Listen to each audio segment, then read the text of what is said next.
اللہ تعالیٰ بندوں کو آزماتا ہے،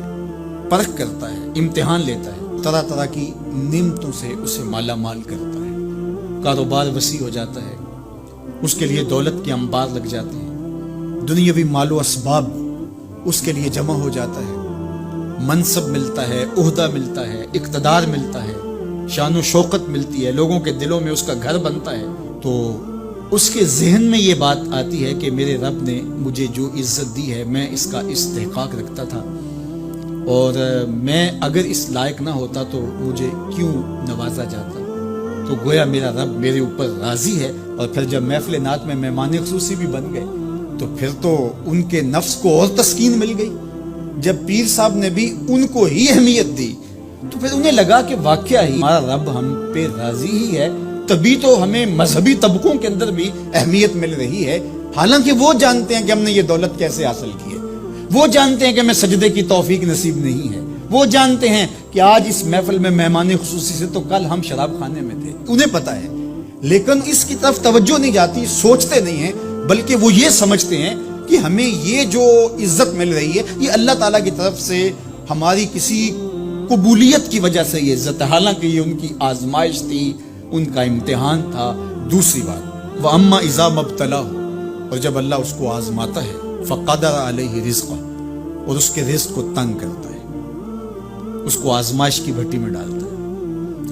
فَيَقُولُ رَبِّي أَهَانَنِ، تو پھر وہ چیخ اٹھتا ہے میرے رب نے تو مجھے ذلیل کر کے رکھ دیا۔ بیماری آ جائے، ابتلا میں مبتلا ہو تو وہ کہتا ہے کہ میرا رب مجھ سے ناراض ہو گیا، تو یہ انسان کی کج فکری، ایسا نہیں ہے۔ کسی شخص کو دولت کا دیا جانا یہ اللہ کی رضا کی دلیل نہیں ہے، اور کسی شخص کو غربت کے امتحان میں ڈالا جانا یہ اللہ کی ناراضگی کی دلیل نہیں ہے۔ حضرت امام رازی نے لکھا ہے کہ مکے سے لے کر طائف تک 70 ایسے نبیوں کی قبریں ہیں جن کی وفات صرف بھوک کی وجہ سے، تکلیفوں میں، آزمائشوں میں، امتحانوں میں، ابتلاؤں میں اس کے بندے رہے۔ میرے اور آپ کے آقا و مولا حضور ختمی المرتبت کے گھر میں کبھی برابر چولہا نہیں جلتا تھا، کبھی کھانے کے لیے کچھ میسر نہیں ہوتا تھا، پانی پی کے اور کھجور کھا کے گزارا ہوتا تھا، تو یہ تو کوئی دلیل نہیں ہے۔ اللہ کی رضا کی دلیل کیا ہے؟ نیکی کی توفیق مل جانا، اور اللہ کی ناراضگی کی دلیل کیا ہے؟ کسی شخص کا گناہ پہ دلیل ہو جانا۔ کوئی بندہ گناہ پہ دلیر ہے اور معصیت، نافرمانیاں، اللہ کے حکموں کو توڑنا اس کا مزاج ہے، تو سمجھو اللہ اس سے ناراض ہے۔ اور اگر کسی کو اللہ نے سجدے کی توفیق دی ہے،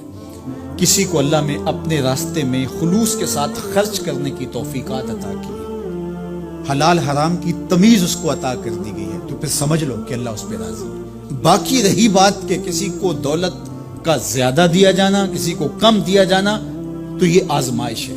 اب جو اہل ایمان ہیں، اللہ کے بندے ہیں، وہ کیا کرتے ہیں؟ جب دولت زیادہ ملتی ہے، اقتدار ملتا ہے، منصب ملتا ہے، تو بس اللہ کے شکر کے دائرے میں آ جاتے ہیں، اور جب مصیبت آتی ہے، تکلیف آتی ہے، اذیتوں میں مبتلا ہوتے ہیں، تو پھر وہ یہ نہیں کہتے کہ ہمارے رب نے ہمیں ذلیل کر دیا، بلکہ وہ اس پہ صبر کرتے ہیں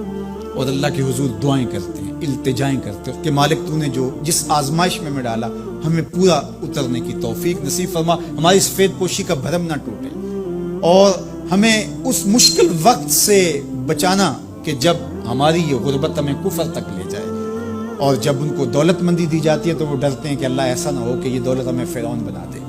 یہ دولت ہمیں نمرود بنا دے، ہمارے اندر بخل پیدا ہو، تکبر پیدا ہو، ہمارے اندر غرور پیدا ہو، تو وہ اس حالت کے اندر اللہ تعالیٰ کا شکر یا دوسری حالت میں اللہ کے حضور صبر کی توفیق مانگتے ہیں اور صبر کے ساتھ اپنی زندگی گزارتے ہیں۔